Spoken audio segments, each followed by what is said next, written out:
Do you hate ads? I hate ads. You know what I like? Patreon.com/inkdependence. It keeps this channel ad-free. Hello folks, welcome to Inkdependence. I'm Mike, and today we're taking a look at this ink. This is Diamine's Party Time, which is a shimmer ink from the 2021 Inkvent Calendar, which, if you've been watching this channel, I did all the Inkvents, of course, because that's my jam. I love doing those. And this one is a really interesting ink, so I decided it would be fun to do a little review for it, because I'm using it in a couple of pens. Okay, so as you can see, bright pink. It says shimmer. Can we see the shimmer on the bottom? No, I've done too many takes. Too many takes, you can't see the shimmer. It's a blue shimmer. So here's what it looks like on paper. This is, by the way, the little Inkvent bottle, which is 12 mils. You can buy them in the red edition, which is a very cool looking bottle for, let's see there, 50 milliliters for $10 at purepens.uk, which is the only place I've seen them for sale so far, but that means they're coming. So you'll get them in the US or wherever else soon, I imagine, wherever you get Diamine inks. And this is an interesting one, maybe one to pick up. So here it is on my usual 80 grams per square meter Rhodia paper. It is, as you can see, a bright pink with like blue shimmer in there. And that blue shimmer really pops against the pink ink, and I dig it. So flow a little bit on the dry side, I think, which is totally fine. It seems like it keeps up with the shimmer, or transports the shimmer rather, pretty well. But you're gonna want to put it in like a wetter pen. So here I have performance really good on the copy paper, and it is very good on copy paper. Like, I think copy paper is kind of where this shines a little bit. So you can see this is my usual Staples 20 pound 30% recycled copy paper, and I have this in two pens. I have it in a Conklin Durograph, and I have it in a Sailor 1911 large music stub, which has been further stubbed. So it's they're very different looks here, but the performance on here is very good. You can see from this this Conklin nib, nothing came through, and from the big music nib, just a little bit of a little bit of dotting came through. But this is pretty terrible paper, and most things at least show through or dot through a little bit. So really good performance there, and I think it's because it's a little bit on the dry side. Qualities: blue shimmer, real dope. That's it. It's got a blue shimmer. That's your qualities. So the two pens I have it in. The first one is this, which I put it in this pen because it's called Party Time, and it looks like this, and this is what this pen looks like. This is the Rainbow Conklin Durograph, and I had not used this pen before, and so putting a new ink that is a shimmer into this pen was a little bit of a gamble, and honestly it didn't turn out super well, which I'm a little sad about. What are you going to do? This has a medium nib. It's probably a Yovo nib. I'm not 100% sure, but I think it probably is.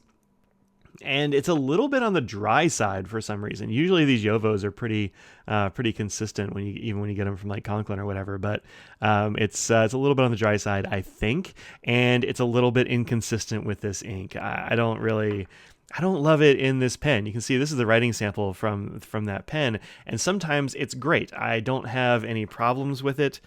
Sometimes let's give it a little scribble. Let's get a little scribble on this one, because see if it works. Yeah, see? Working totally fine right now. But sometimes you'll get a little bit of a glitter blockage, or it'll just like kind of, I don't know, run dry on me a little bit. But yeah, no problems right now, so that's good. So you never know exactly what you're going to get with this pen, but new pen, new nib, should not have put a new ink in it. That was a rookie mistake by me. So second pen I put it in is this one. This is a Sailor 1911 large, the big size of the 1911 pen, which you can see is like same size as the Durograph. It's a pretty good size pen. And it has this nice 21K music stub in it right here, which has been further stubbed. I think it was italic and then stubbed because the original owner didn't really care for the italic as much as they thought they would.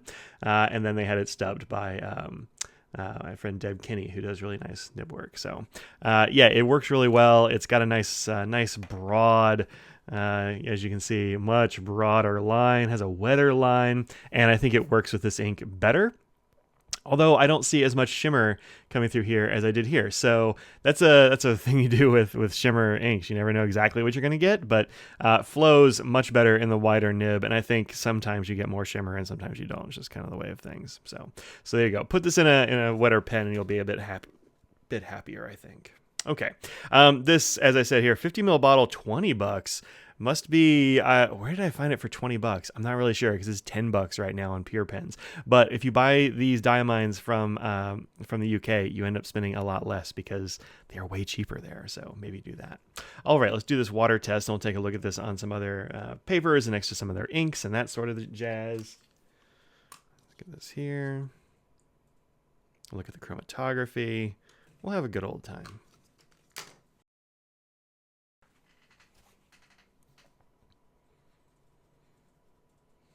All right, you can see a lot of pink swirling there. I did not really anticipate this having any water resistance at all, and I think I'm right. I think I'm right about that, which is okay. Pink inks with water resistance are not terribly common. Also, pink inks sometimes can be pretty dry. It's just a thing about pink. I'm not really sure why exactly, but I found several pink inks that tend to be dry.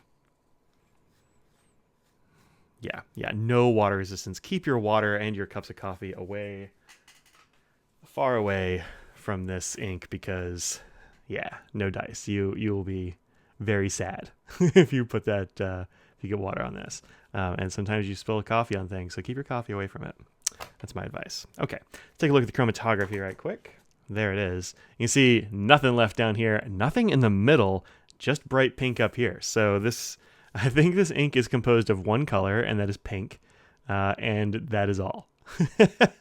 And also, of course, blue shimmer. Like, you got this nice line of blue shimmer. Shimmer, of course, does not move with chromatography because it's moving through the fibers of the paper, and it's not moving up the page, and these don't soak in, right? So there you go. So yeah, just pink, a little blue shimmer. Interesting, huh?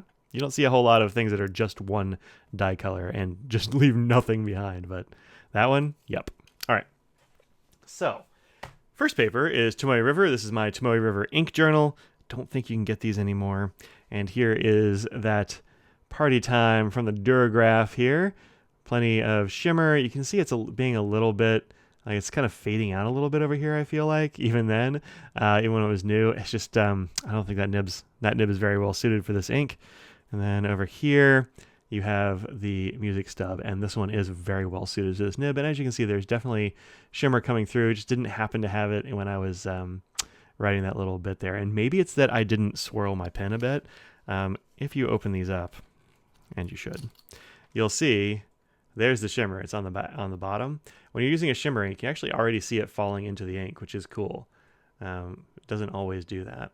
But that means, like, you know, give your ink a little bit of a swirl, a swish, roll it on the desk a little bit to get that ink mixed back into solution. I probably just didn't do that when I wrote my review. Or, yeah, who knows. All right.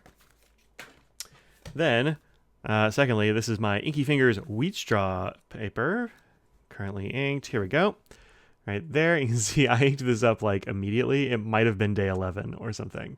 But yeah, I really like this. I like the look of this ink. I think it is a real party. But as with the other one, you can already see it's like, I don't know, a little bit too dry. You can see it just kind of faded out in letters and didn't really want to put ink on the page. A little bit on the dry side. And then here we go. From the Sailor, no such issues. The Sailor knows how to handle that. It is powerful. But I waited a couple of months to do that, and then I've waited a couple more months to show it to you. So that's how far behind I am. So there you go. Party time. Great in the Sailor. Okay. Let's look at it next to some other inks. There it is on a Colodex card. I am a big fan of Colodex cards. I don't really have much in the way of shimmer that is the same as this. In fact, I think I only had one other pink shimmer that was... I might have only had one other pink shimmer, and that's also from the Inkvent, and that is Pink Ice, which is an entirely different pink. Like, this is more of a fuchsia kind of pink, and this one is... I don't even know what I'd call that. It's kind of carnation-y, but like a coral maybe. I'm not really sure. But Pink Ice, also very cool, but it doesn't have the crazy shimmer pop that you get from this with that blue shimmer. It's a much more normal kind of like goldish shimmer. So, but also very cool. All right. But I did have a few others that were pretty close. There's this one, which is Robert Oster Pygmy Purple. This was from Hippo Noto. I'm not even sure if you can get this anymore, but this is a Robert Oster that I actually really liked. I wasn't expecting it to be this kind of pink, but it is actually really good. It's darker than Party Time, but in the same vein, I think. Then we've got Kobe, Sailor's Kobe number 41, which is Suma Detached Palace Place Garden Rose, I guess. That's a heck of a name, which is it's similar to this lighter bit but the overall color is much lighter than this one. And then, lastly, Diamine's Deep Magenta, which is it's an ink that I don't think I've used, but I've had it since 2013. I don't know, almost 10 years. Goodness.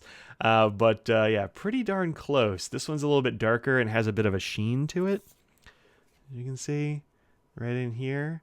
But I think the base color is fairly close. So maybe look for Diamine Deep Magenta if you don't want the shimmer. Or the other trick is get a bottle of this and then just don't shake it and let that shimmer sit on the bottom. You get mostly just the pink. So there you go. It'll still be a little bit on the dry side, but no pink. All right, that's it. Thanks for watching my little Diamine it's too shiny. It's too shiny. Diamine party time review. Y'all have a good time. Have a party time, and I'll see y'all later. Peace out.